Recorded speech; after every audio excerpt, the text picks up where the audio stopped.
పరిశుద్ధుడైన మా తండ్రి, నీకు వందనాలు స్తోత్రాలు చెల్లించుకుంటున్నాం అయ్యా. ఎంతవరకు నైనా మీరు మా ఎడల కృపను చూపించారు.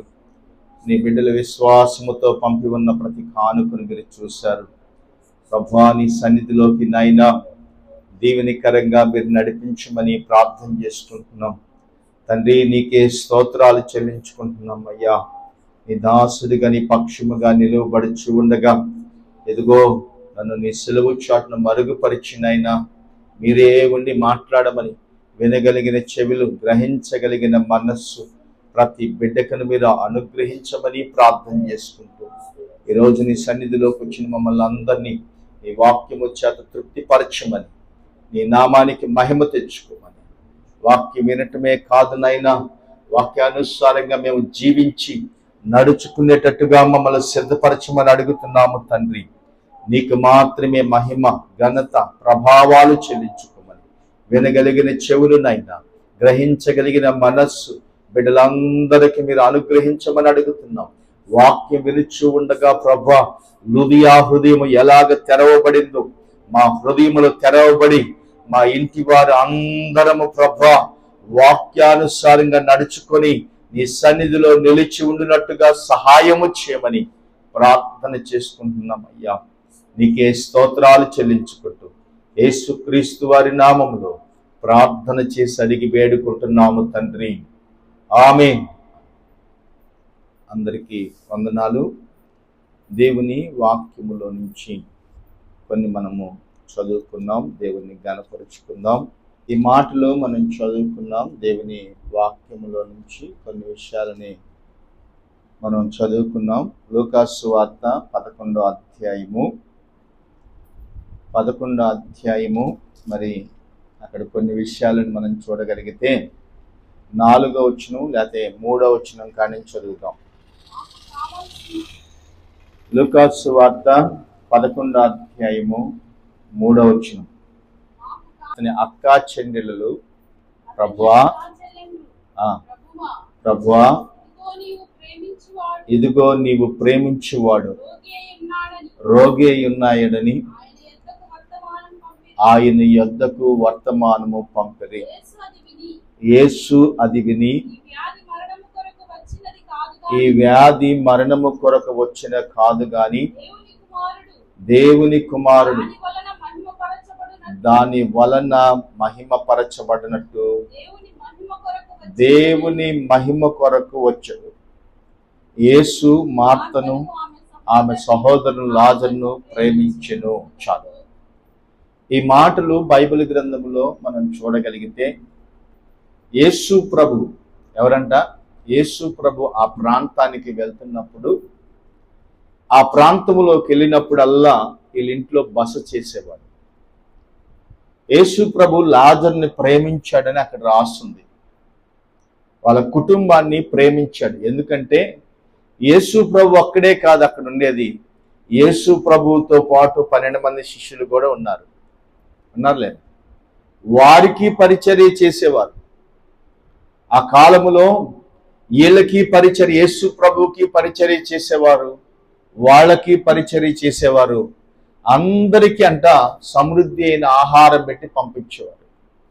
ఆ ప్రాంతానికి వచ్చినప్పుడల్లా పరిచర్య చేస్తున్నటువంటి లాజరుకి ఒకరోజు రోగి అయి ఉన్నాడని యేసు ప్రభుకి వర్తమానం పంపించారు. అయ్యా, లాజరు రోగి అయి ఉన్నాడు, వాడికి మరి బాగలేదు, నువ్వు వచ్చి ప్రార్థన చేస్తే వాడు బాగుపడతాడయ్యా అని ముందుగా యేసు ప్రభుకి వర్తమానం పంపించారు.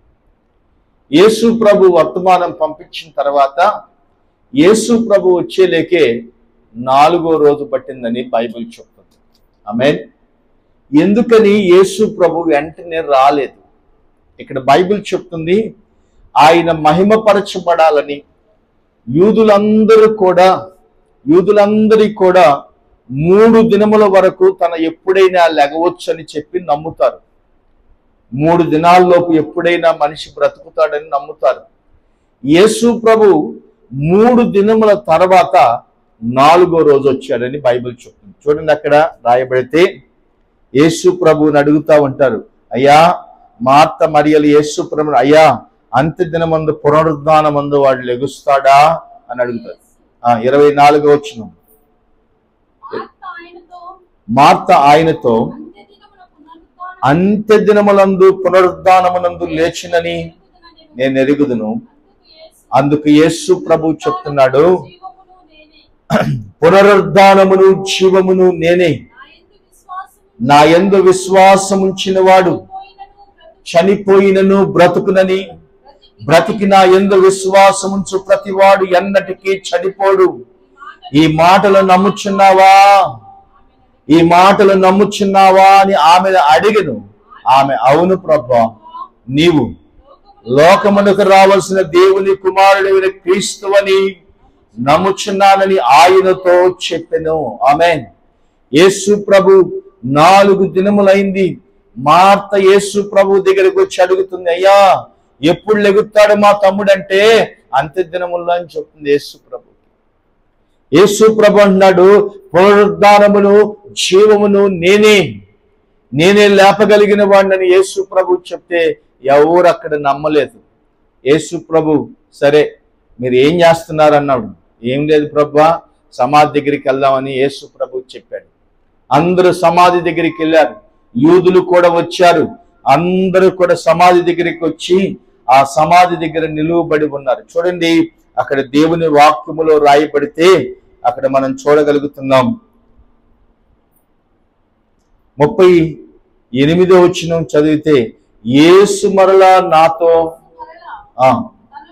తనలో మూలుగుచు సమాధి యొద్దకు వచ్చెను. అది ఒక గృహ. చూడండి, ఈరోజు ప్రభు చెప్తున్నాడు, ఒక రాయి పొరలించబడి ఉన్నదంట ఆ రాతి. ఈరోజు ప్రభు వాక్కు వింటున్న నీవు నేను, ఒక రాయి అడ్డముగా ఉన్నదంట. యేసు ప్రభుకి లాజరుకి మధ్య రాయి అడ్డముగా ఉన్నది. ఈరోజు ప్రభు మనతో ఏం మాట్లాడుతున్నాడంటే, ఏ రాతి నీకు అడ్డముగా ఉన్నదో, ఏది అడ్డముగా ఉండి ఆయన స్వరాన్ని వినలేకపోతున్నావో, మృతులులా వలె నువ్వు పనుకొని ఉన్నావేమో. అయితే ప్రభువు చెప్తున్న విషయాలు మనం చూడగలిగితే, ఆయన లాజరుతో మాట్లాడటానికి వచ్చినప్పుడు, ఇదిగో లాజరుకి సమాధికి ఒక రాయి అడ్డముగా ఉన్నదంట. యేసు ప్రభు ఆ సమాధి విషయాన్ని మనం చూడగలిగితే 39వ వచనాన్ని మనం చదివితే, యేసు ఆ రాయిని తీసివేయడని చెప్పగా చనిపోయిన వారి సహోదరుని మార్త, ప్రభువా ఇతడు చనిపోయి 4 దినములు అయినది. ఎన్ని దినాలంట? 4 రోజులైందంట. యేసు ప్రభు అక్కడికి వచ్చేలేకే, సమాధి దగ్గరికి వచ్చేలేకే 4 రోజులై ఉంటే దేహం ఎలాగుంటదండి? దేహం ఎలాగుంటది?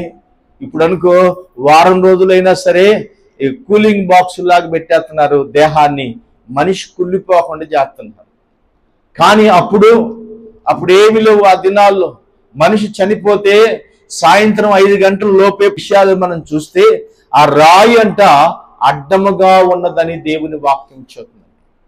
ఈరోజు మనకి దేవుని స్వరం వినకుండా ఏం చేయకుండా దేవుని స్వరం వినకుండా యేసు ప్రభు చెప్తున్నాడు, ఇదిగో ఎప్పుడైతే ఆ కన్నీళ్లు విడిచి సమాధి దగ్గరికి వచ్చాడో అందరూ యేసు ప్రభుని అవహేళన చేస్తున్నారు.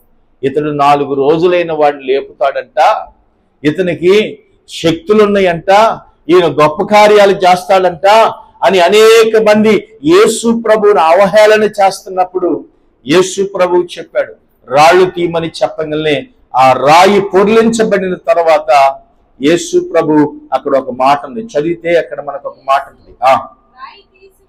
రాయి తీసివేయడని చెప్పగా చనిపోయిన వారి సహోదరుడు మార్త, ప్రభువా ఇతడు చనిపోయి 4 దినములైనది,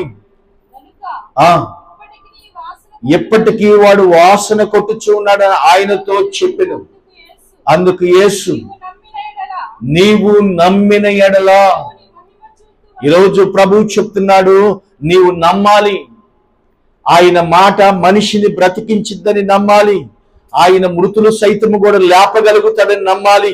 ఇదిగో నీవు ఆయన మాట వినటానికి వచ్చినప్పుడు, ఎప్పుడైతే ఆయన మాటని వింటావో నీవు బ్రతకటానికి వీలైతుంది. చూడండి అక్కడ రాయబడుతుంది 40వ వచనం కింద వచనంలో ఉంటది, యేసు నీవు నమ్మిన ఎడల దేవుని మహిమను చూతువని నీతో చెప్పలేదా అని ఆమెతో అనెను. అంతట వారు ఆ రాయిని తీసివేసిరి. యేసు కన్నులు పైకెత్తి, తండ్రి నీవు నా మనవి వినుచున్నందున నీకు కృతజ్ఞతాస్తుతులు చెల్లించుచున్నాను. నీవు ఎల్లప్పుడూ నా మనవి వినుచున్నావని నేను ఎరుగుదును గాక. గాని నీవు నన్ను పంపితివని చుట్టూ ఉన్న ఈ జన సమూహము నమ్మునట్టు వారి నిమిత్తము ఈ మాట చెప్పమనెను. చూడండి, యేసు ప్రభు వారి నిమిత్తం అందరి నిమిత్తము చెప్పాడు. 43వ వచనం, ఆయన ఇలాగ చెప్పి లాజరు బయటికి రమ్మని బిగ్గరగా చెప్పగా చనిపోయిన వాడు ప్రేత వస్త్రములు వచ్చాక యేసు ప్రభు దగ్గరికి నడుచుకుంటా వచ్చాడు. ఆమేన్. అందరూ చూస్తానే ఉన్నారండి. ఇక్కడేం గారడీ లేదు. అందరూ అనుకున్నారు, అవహేళన చేశారు. అందరూ ఇతడు చనిపోయి 4 దినాలైందని చెప్పారు. అందరూ దేహం అంతా కుళ్ళిపోయిందని చెప్పారు. అన్ని కూడా పనికిరాని పాటలుగా అయిపోయినాయని అనుకున్నారు లాజరుని. అయితే యేసు ప్రభు వచ్చేలేక 4 దినములైందని అందరూ గమనించారు. యేసు ప్రభు సమాధి దగ్గరికి వెళ్ళి లాజరును పిలిచాడంట. ఆమేన్. ఎప్పుడైతే లాజరును యేసు క్రీస్తు వారు పిలిచాడో, మృతులలో ఉన్న లాజరు, చనిపోయిన లాజరు, జీవము లేక పడిపోయి ఉన్నవాడు, యేసయ్య మాట ఎప్పుడైతే లాజరు దగ్గరికి వెళ్ళిందో ఆయన అప్పుడే జీవముతో బ్రతికి బయటకు వచ్చాడంట. ఆమేన్. ఎప్పుడు వచ్చాడంటే యేసయ్య మాటలు లాజరు అని ఎప్పుడు పిలిచాడో అప్పుడే జీవం వెళ్ళిపోయిందంట. యేసయ్య పట్టుకోలేదండి. ఆయనేమి గారడీ చేయలేదు. ఇప్పుడు చాలా మంది గారడీ చేస్తున్నారు. ఓ దైవమా మైకి పెడుతున్నారు. యేసయ్య అది చెప్పట్లేదు.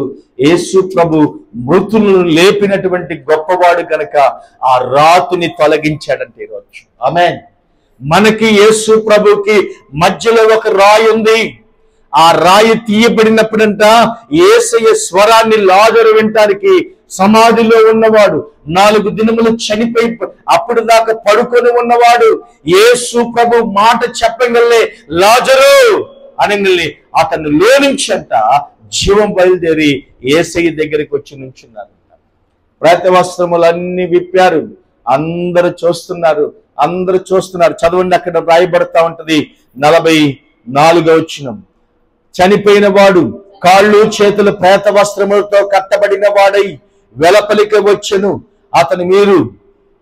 అతని కట్లు విప్పుడు వేయడని వారితో చెప్పెను. 45వ వచనం, కాబట్టి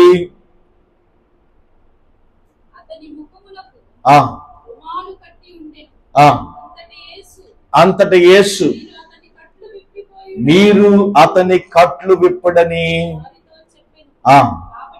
కాబట్టి మరి యొద్దకు వచ్చి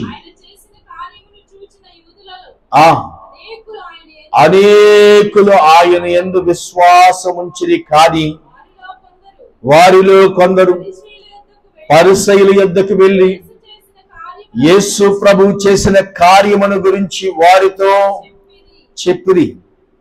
చూడండి, యేసు ప్రభు చేసిన కార్యమంట యూదుల దగ్గరికి వెళ్ళి, పరిసయ్యుల దగ్గరికి వెళ్ళి, అనేకుల దగ్గరికి వెళ్ళి చెప్తున్నారంట, ఇదిగో 4 దినములైన లాజర్ని యేసు క్రీస్తు లేపాడు.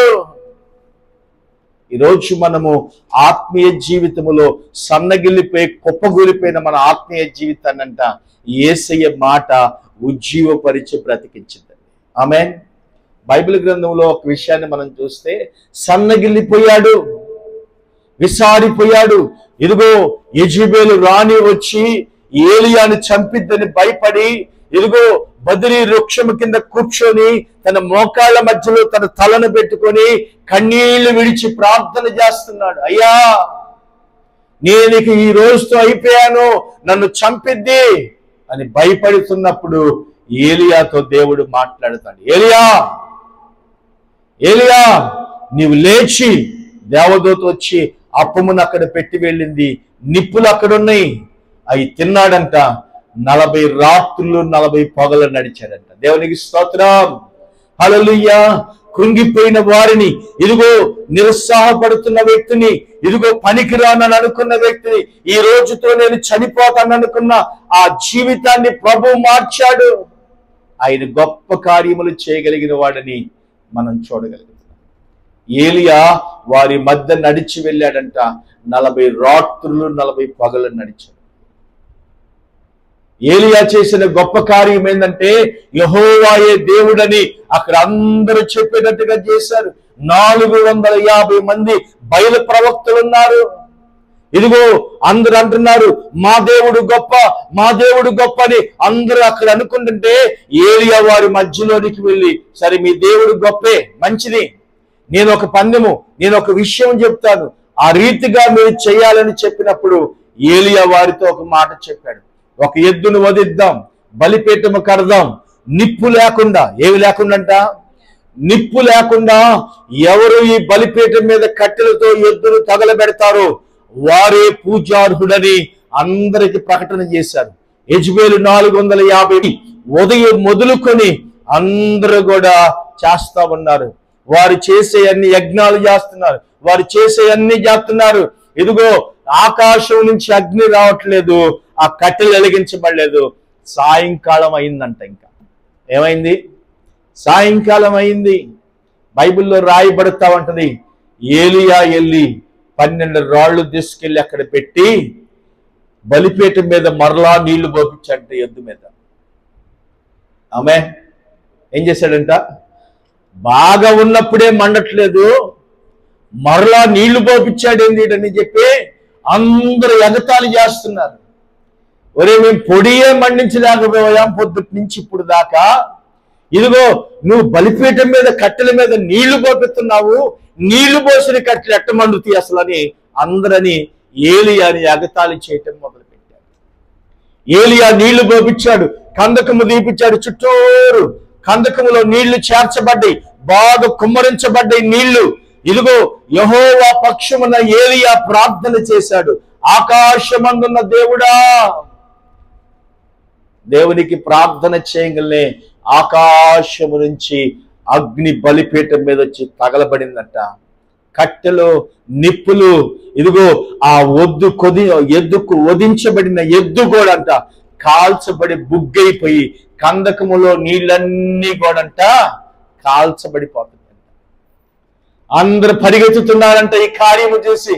ఇంకేముంది, ఈయనే గొప్పవాడు, ఈయనే ఆశ్చర్యకరం చేయగలిగిన దేవుడు అని చెప్పి అందరికి రుజువుపరచబడింది. పరిగెత్తుతుంటే బయలు ప్రవక్తలు అందరినీ పట్టుకొని వధించాడని దేవుని వాక్యములో రాయబడుతుంది. ఆ దినముల్లో సవాలుకరమైన విషయం, దేవుని కొరకు ఏలియా రోషము కలిగి ఉన్నాడు.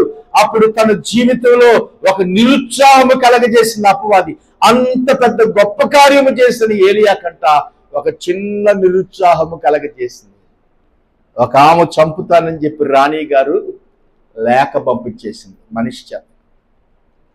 ఏలియాకు భయము కలిగింది. ఇంత బతికి ఇంత ప్రవక్తగా ఉండి యెజబెలు నన్ను చంపుద్దా, నేను యెహోవా ప్రవక్తను కదా అని ఏలియా తన ఆత్మీయతలో దుఃఖపడిపోయి తన మోకాళ్ళలో తన కాళ్ళు పెట్టుకొని తల పెట్టుకొని ఏడ్చాడు ప్రజల వృక్షము కిందకి. ఏలియాని బలపరిచి లేపిన గొప్పవాడు. ఆమేన్. ఇశ్రాయేలు ఎదుట యెహోవాయే దేవుడని అందరూ ఆరాధన చేశారంట. ఏం చేశారు? అందరూ దేవుణ్ణి గణపరిచారు. ఇదిగో ఎప్పుడైతే దేవుణ్ణి మహిమపరిచారో కృంగిపోయిన వాడిని ఏలియాని దేవుడు లేవనెత్తేటట్టుగా నీవు పడిపోయిన ప్రాకారములను తిరిగి మరలా కట్టుటకు దేవుడు నిన్ను పునరుద్ధరించి ఆయన గొప్ప కార్యాలు చేయాలని నీ ఎడల ఒక ఉద్దేశము కలిగి నీతో మాట్లాడుతున్నాడు. ఆమేన్. చూడండి, దేవుని వాక్యములో మనం చూడగలిగితే లాజరు సమాధి దగ్గరికి వచ్చి యేసు ప్రభు అంట అద్భుతము చేయగలిగిన వాడు. ఈరోజు నీ ఆత్మీయ సంబంధమైన జీవితము, ఈరోజు నీ ప్రార్థనా జీవితం పడిపోయిందేమో. ఇదిగో అపవాది నిన్ను పడగొట్టి కృంగదీసి ప్రార్థన చేయనీయకుండా, దేవుని వాక్యాన్ని చదవనీయకుండా, ఆత్మ సంబంధమైన జీవితంలో చనిపోయిన వాడిగా, ఇదిగో చలనం లేని వాడిగా ఉన్నామేమో. ప్రభువు చెప్తున్నాడు, లేచి రమ్ము. ఇదిగో లాజరుని ఎప్పుడైతే యేసు ప్రభు పిలిచాడు, లాజరులోనికి జీవం పోయింది. లాజరు తిరిగి బయటకు వచ్చాడు. ఇశ్రాయేలు ప్రజలందరంట యేసయ్యని నమ్మటం మొదలు పెట్టారు. ఆమేన్. అప్పుడు దాకా యేసయ్యని అవహేళన చేశారు. 4 రోజులైన లాజరుని లేపుతాడంటని అన్నారు. లాజరుని యేసు ప్రభు ప్రేమించిన శిష్యురాలుగా లాజరు లెక్క మరి మార్త కూడా అంది, పునరుద్ధానములో లేపుతావు ఏందయ్యా అని చెప్పింది. అక్కడ యేసయ్య అన్నాడు, పునరుద్ధానమును జీవమును నేనే అని యేసు ప్రభు చెప్పాడు. ఆమేన్. ఈరోజు దేవుని వాక్యం వింటున్న నీ విషయంలో దేవుడు ఎప్పుడైనా సరే నీ ఎదుట ఉన్న రాయిని తీయగలిగిన వాడు, నీతో మాట్లాడగలిగిన శక్తి కలిగిన యేసు క్రీస్తు వారు మనతో ఉన్నాడు. చూడండి, దానియేలు గ్రంథములో ఒక విషయాన్ని మనం చదువుకున్నాం. బైబిల్ గ్రంథములో దానియేలు గ్రంథము 6వ అధ్యాయము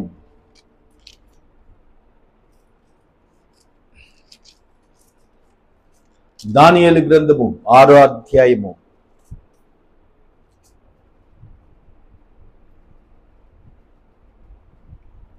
ఏం చేశాడని దానియేలుని ఎత్తుకెళ్లి చెరసాలలో వేశాడు. చూడండి, బైబిల్ గ్రంథములో 6వ అధ్యాయము 10వ వచనాన్ని ఒకసారి మనం చదువుకున్నాం.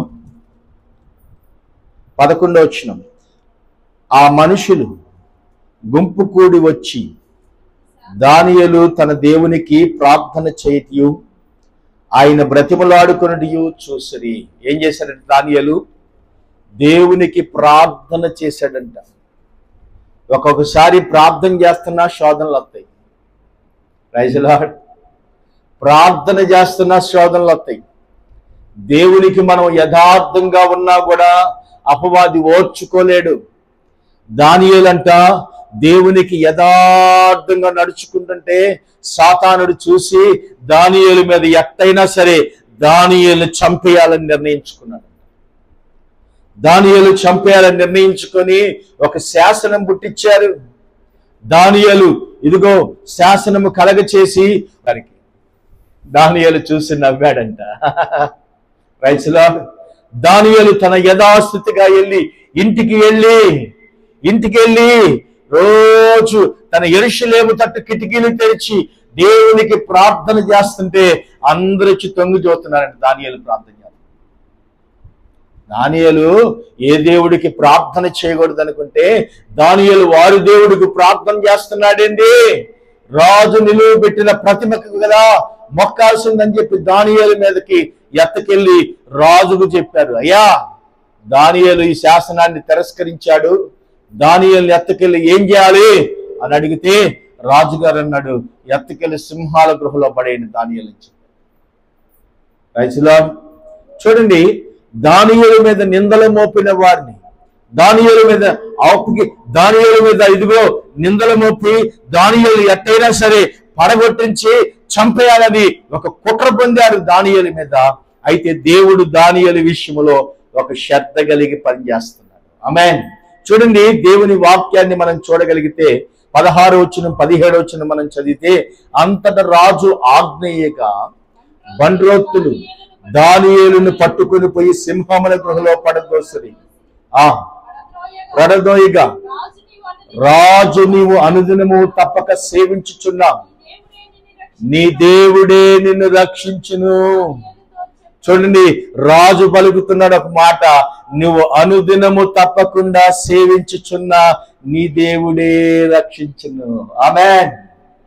అన్యుల చేత ఇదిగో ప్రభు ఎవరి చేతైనా మాట్లాడు. దానియేలుకు ఒక విశ్వాసము కలుగుతుంది. అక్కడ దానియేలుకు నిబ్బరము కలిగి ఉన్నాడు. రాజు అంటున్నాడు, నీవు సేవించుచున్న దేవుడు నిన్ను రక్షిస్తాడు. దానియేలు ఏందండి మాట? నువ్వు సేవించుచున్న దేవుడు నిన్ను రక్షిస్తాడని చెప్పాడు. ఎప్పుడైతే దానియేలు సింహములో వేయబడ్డాడో సింహాల ఆకలితో అల్లాడిపోతున్నాయి, ఏదొచ్చినా నవ్వులేయాలని ఎదురు చూస్తున్నాయి. దానియేలు సింహముల గృహలో పడవేసి ఒక రాతిని అడ్డముగా పెట్టారంట. చూడండి, దేవుని వచ్చిన 17 వచ్చిన ఒకసారి చదువుకున్నాం. 17 వచ్చిన 6వ అధ్యాయం 15. వారు ఒక రాయి తీసుకుని వచ్చి గృహద్వారమున మూసివేసిరి. ఏ వేశారంట?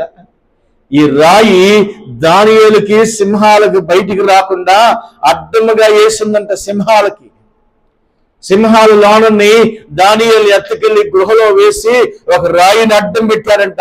ఇక దానియేలు బయటికి రాకుండా 1 గంట అయితే ఎట్టో గట్ట మేనేజ్ చేశాడని చెప్పచ్చు. రాత్రంతా ఉన్నాడంట దానియేలు. ఆమేన్. రాత్రంతా ఉన్నాడు. రాత్రంతా దేవుని దగ్గరికి వెళ్ళి ప్రార్థన చేస్తున్నాడు. అయ్యా, నన్ను ఎందుకు బబులోను దేశంలోకి చెరక తీసుకుని వచ్చావు? నా ద్వారా నువ్వు ఏమి చేపించాలనుకుంటున్నావు? నా ద్వారా ఏ పని నీ కొరకు సిద్ధపరిచావో ఆ పని నిమిత్తమై నన్ను ఇక్కడ నిలువ పెట్టి నా దేవుడు గొప్పవాడని రూపణ చేయమని దానియేలు మోకరించి ప్రార్థన చేస్తున్నాడు. ఆమేన్. సింహముల గృహలోకి వెళ్ళిన తర్వాత సంతోషంగా వెళ్ళాడు. దానియేలు చుట్టూ సింహాలన్నీ కూర్చొని ప్రార్థన చేస్తున్నాయి. దానియేలు చుట్టూ సింహాలన్నీ కూర్చుని. బైబిల్లో దమస్కు ఎలియాజరు వెళ్తే పిల్లను చూస్తానికి ఎలియాజరు మోకరించాడంట. ఎలియాజరుతో పాటు ఒంటెలు కూడా మోకరించింది. ఆమేన్. ఒంటెలను మోకరింపు చేయగలిగిన వాడు, సింహాలను మోకరింపు చేయగలిగిన వాడు, ఇదిగో సమస్తమును చేయగలిగిన దేవుడు దానియేలుతో మాట్లాడుతూ ఉన్నాడు. దానియేలు గృహలో కూర్చొని ప్రార్థన చేస్తుంటే సింహాలు కూడా కూర్చొని దేవుణ్ణి స్తుతించి ఆరాధించని. ఎందుకో తెలుసా? ఈయన అన్నిటిని సృజించిన వాడు కనుక సర్వాధికారి అయిన దేవుణ్ణి దానియేలు ఆరాధిస్తూ ఉన్నాడు. దానియేలు ఆరాధన చేస్తూ ఉండగా రాజు త్వరగా నిద్రపట్టలేదంట. రాత్రంతా కన్నీళ్లు పెట్టుకుంటున్నాడు. అయ్యో, యథార్థమైన దానియేలు సింహాల గృహంలో వేయించాను, నిద్ర పడతలేదు. నాట్యాలు ఆపేపించాడు. అటు ఇటు తిరుగులాడుతున్నాడు రాజు. రాత్రంతా నిద్ర పట్టకుండా దేవుడు నిద్ర పట్టకుండా చేసి ఉదయాన్నే లేచంట గృహ దగ్గరికి వచ్చాడంట దానియేలు దగ్గరికి. చదువుతారు అక్కడ 20వ వచనం. అతడు గృహ దగ్గరకు రాగానే దుఃఖ స్వరముతో దానియేలు ఆగక్కడ ఏమన్నాడు? దుఃఖముతో ఏడుస్తున్నాడు రాజు. రాజే వచ్చి ఏడుస్తున్నాడు దానియేలు కోసం. దానియేలు, ఎట్టున్నావయ్యా? రాత్రి అంతా నువ్వు అసలు ఉన్నావా? మన దేవుడు రక్షిస్తాడని చెప్పాడుగా మీ దేవుడు అని ఏడుస్తూ గృహ దగ్గరకు వచ్చంట. దానియేలు, నిత్యము నువ్వు సేవించుచున్న దేవుడు ఇదిగో నిన్ను రక్షింపగలడా అని ప్రశ్న అడుగుతుంటే అతను అవును ప్రభువా, రాజు చిరకాలము జీవించును గాక. ఆమేన్. దానియేలు బయటకు వచ్చాడు. దానియేలు మీద నిందలు మోపారే. ఈయన ప్రార్థన చేసుకుంటే వచ్చి చూసి రాజు వెళ్ళి చెప్పారే. వాళ్ళందరినంట పట్టుకొని 24వ వచనంలో అక్కడ ఉంటది. ఏం చేయాల్సిన పని లేదు. దానియేలు ఎత్తుకెళ్ళి సింహాల బోన్లో వేయమని చెప్పాడు వాళ్ళని. వాళ్ళ మీద ఏమైనా నెపంలో మోపాడా? వాళ్ళ గురించి ఏమైనా ఫిర్యాదు చెప్పాడా? మరి మనమైతే నా గురించి వీళ్ళు సాక్ష్యం, ఇదిగో ఇన్నోరు వీళ్ళు సాక్ష్యాలు రుజువులు అన్ని చేస్తాం. కానీ దానియేలు దేవునికి మొర్ర పెట్టి ప్రార్థన చేశాడు. రుజువులు సాక్ష్యాలు అవసరం లేదు, రాజే ఆ పని చేపించాడు. చూడండి, అక్కడ రాయబడతా ఉంటది 24వ వచనం.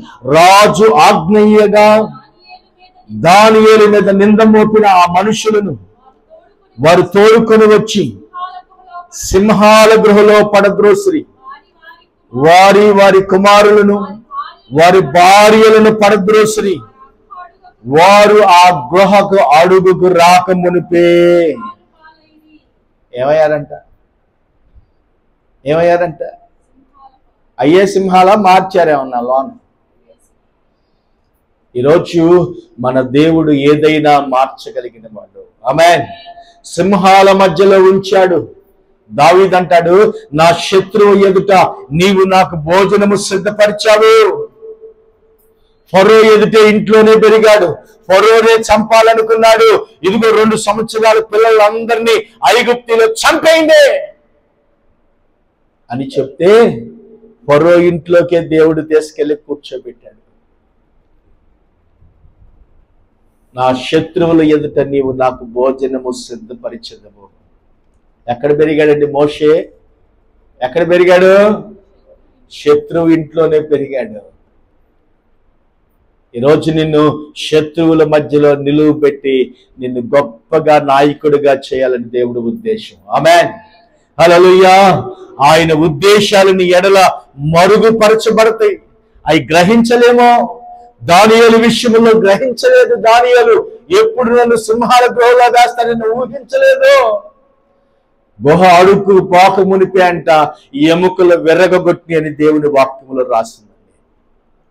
ఆమేన్. ఈరోజు నీకు అడ్డుగా ఏదన్నా ఎవరన్నా వచ్చి నిన్ను శోధనలో అపవాది ఎత్తకెళ్ళి ఇరికించాలని చూసినా వాటన్నిటిలో దేవునికి స్తోత్రం చెప్పాలి. ఆమేన్. అన్నిటిలో దేవుణ్ణి గణపరచాలి. ప్రభా, నీ చిత్తము లేనిది ఏమీ జరగదు. నీ చిత్తము లేనిది ఏది మార్చలేవు.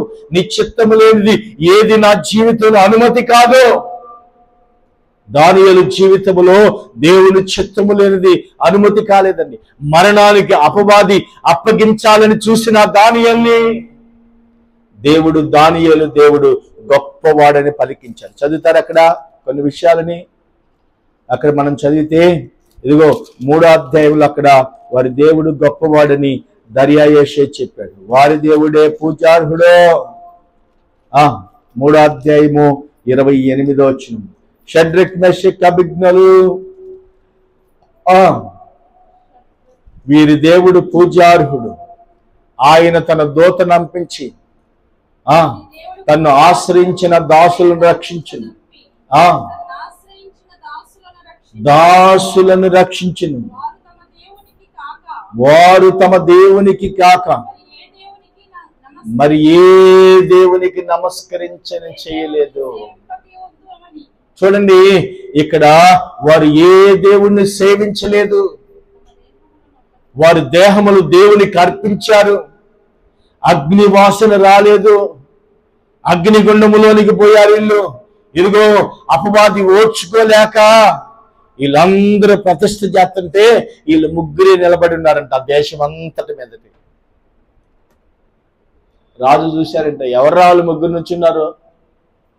వారా దానియేలు స్నేహితులయ్యా, వారా షడ్రక్ మెషక్ అబేద్నెగోలయ్యా, వారా వారి దేవుని తప్పక దేన్ని ఆరాధించమని చెబుతున్నారు, మొక్కవని చెబుతున్నారు. అందరూ అనుకుంటున్నారంట, ఏంద్రా వీళ్ళకి ఎంత అవమానమా, వీళ్ళకెంత, నేను రాజు ఉద్యోగం ఇచ్చాను, వాళ్ళు బానిసలు అని అనుకుంటుంటే షడ్రక్ మెషక్ అబేద్నెగోలు అక్కడ ఒక మాట చెప్తారు, మా దేవుడు రక్షించినను. చదువుతారా? మా దేవుడు రక్షించినను.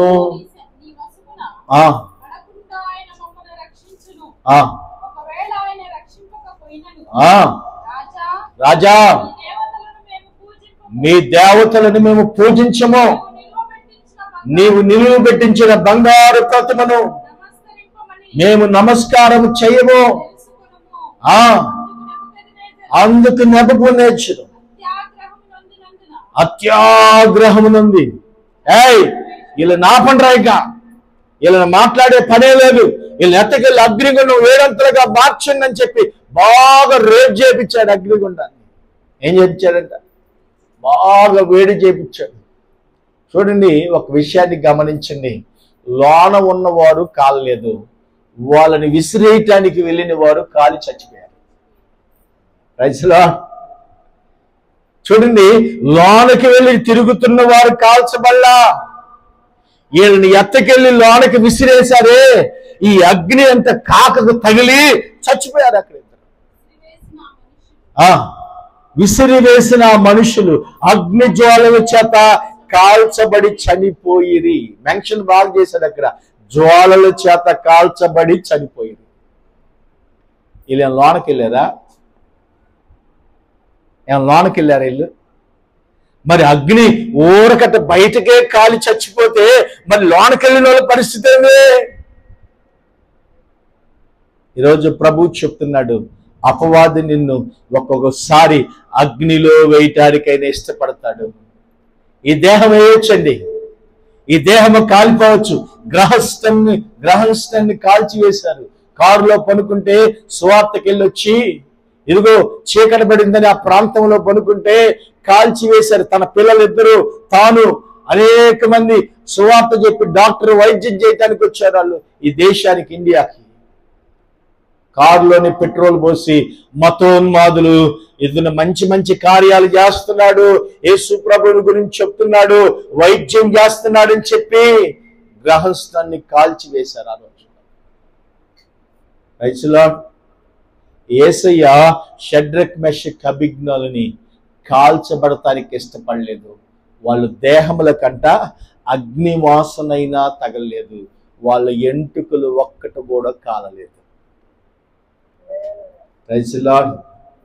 ముందు ఏ కాలుతాయండి చెప్పాలి? చర్మం ఎక్కువ గాలిద్దా, దేహంలో ఎంటుకలు ఎక్కువ కమరకపోతాయా చెప్పాలి? వాళ్ళ ఎంటుకల్లో ఒక్కటి కూడా కాలేదు. చదవండి 27వ వచనం. అధిపతులు, సేనాధిపతులను, శాస్త్రాధిపతులను,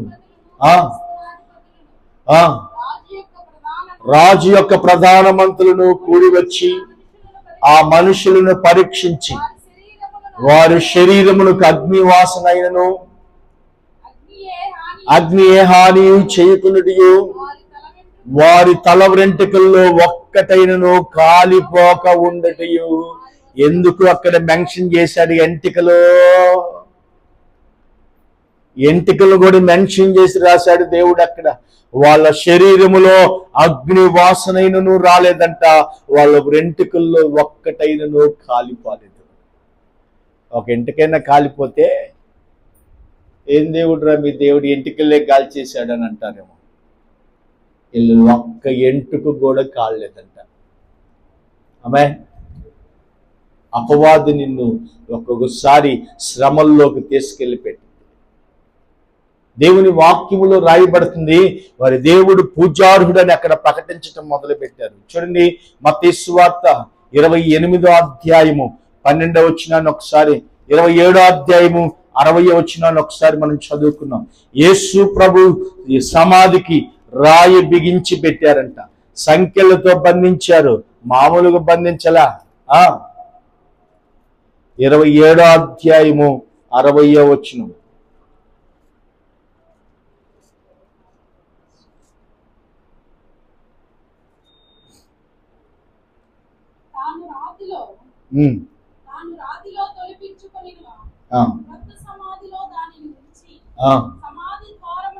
సమాధి ద్వారమునకు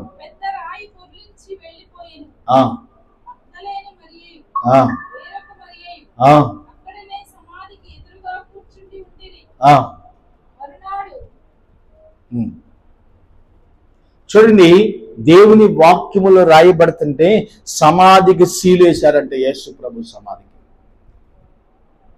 ఏమండి సమాధులకు ఎవరికైనా సీలేశారా?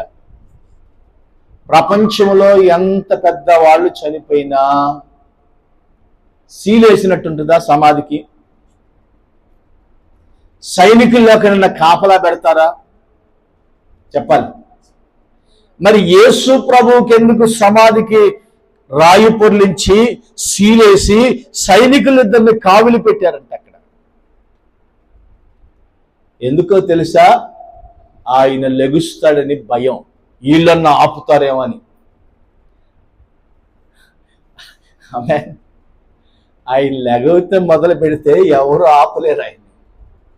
ఆయన పునరుద్ధరణ తిరిగి లేవటానికి ఇదిగో అనేక మంది అక్కడ కావలి ఉన్నారు, కావలి వారు అక్కడ ఉన్నారు, రాత్రి నిద్రపోతున్నారు. అకస్మాత్తుగా ఆదివారం తెల్లవారుజామున యేసుప్రభుని ఎప్పుడు సమాధి చేశారు? శుక్రవారం రాత్రి 5 గంటలకల్లా సమాధి చేసేశారు. యేసుప్రభుని సమాధి చేశారు. శుక్రవారం స్టార్ట్ అయిపోయింది, శనివారంలోకి వచ్చారు, కావలి ఉన్నారు, యేసుప్రభు లేవలేదు. పగలంతా ఉన్నారు, లేవలేదు. శనివారం రాత్రి కూడా కావలి కాస్తున్నారు, లేవలేదు. తెల్లవారు చూడగా యేసయ్య పునరుద్ధారుడై తిరిగి లేచాడు. ఆమేన్. హల్లెలూయా. మృతిపడిన నీ దేహాన్ని కూడా యేసుక్రీస్తు వాడు తిరిగి లేపబోతున్నాడు. ఆయన మృతును సైతము కూడా లేపగలిగిన శక్తిమంతుడు. ఈరోజు దేవుని వాక్యం వింటున్న నీవు నేను, ఇదిగో ఆయన ఎట్లా తిరిగి లేచాడో.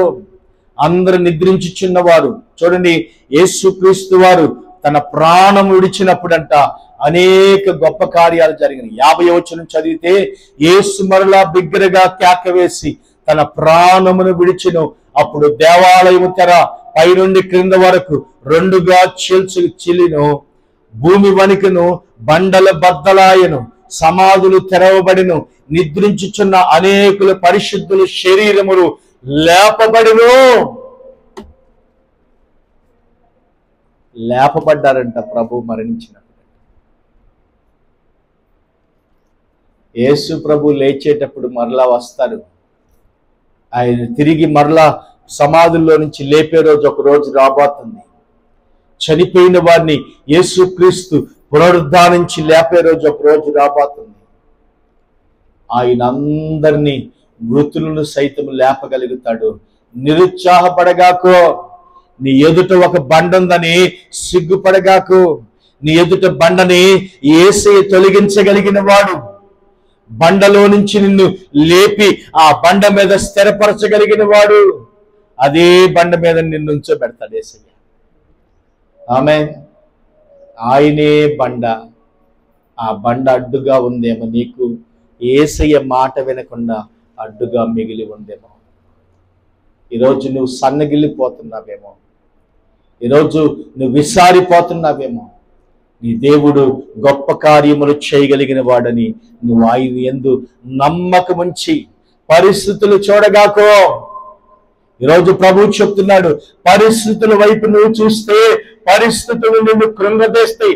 పరిస్థితుల వైపు నువ్వు చూస్తే నిన్ను విచారపరుస్తాయి. పరిస్థితుల వైపు నువ్వు చూస్తే ఇదిగో నిన్ను అణగగొడతాయి.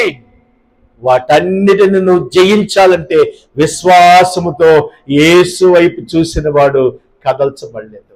ఆమేన్.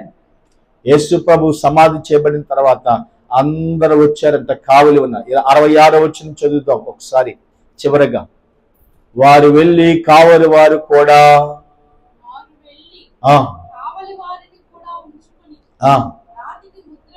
రాతికి ముద్ర వేసి ఏం చేశారంట? ముద్ర వేసి భద్రం చేశారు. ఆమేన్. యేసయ్య నిన్ను ఒక్కోసారి ముద్రలోకి తీసుకెళ్తాడేమో. యేసయ్య ఒక్కోసారి నిందల్లో ఉంచుతాడేమో.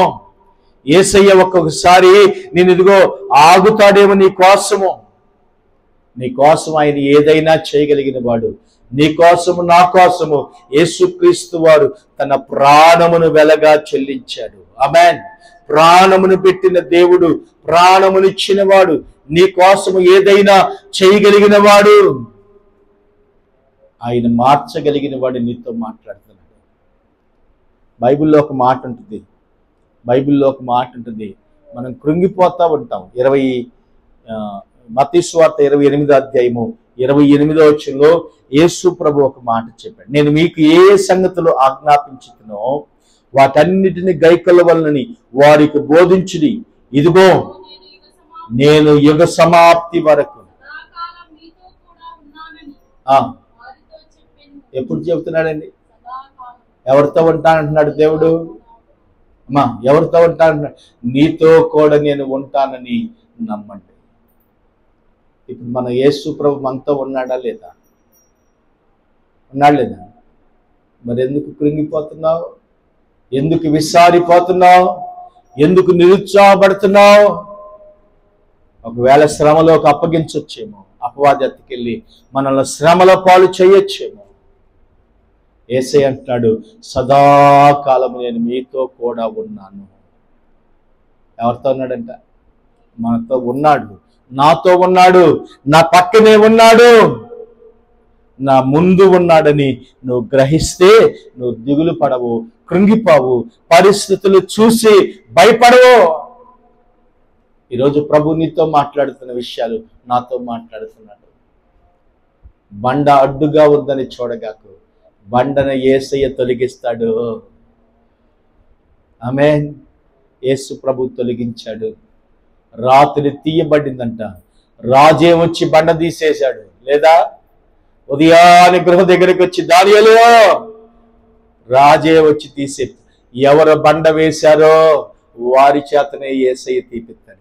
ఎక్కడ పడిపోయావో అక్కడే నిన్ను ఉజ్జీవకరంగా లేపుతాడు. ఎక్కడ అవమానపరచబడ్డావో అక్కడే నిన్ను ఘనముగా చేస్తాడు.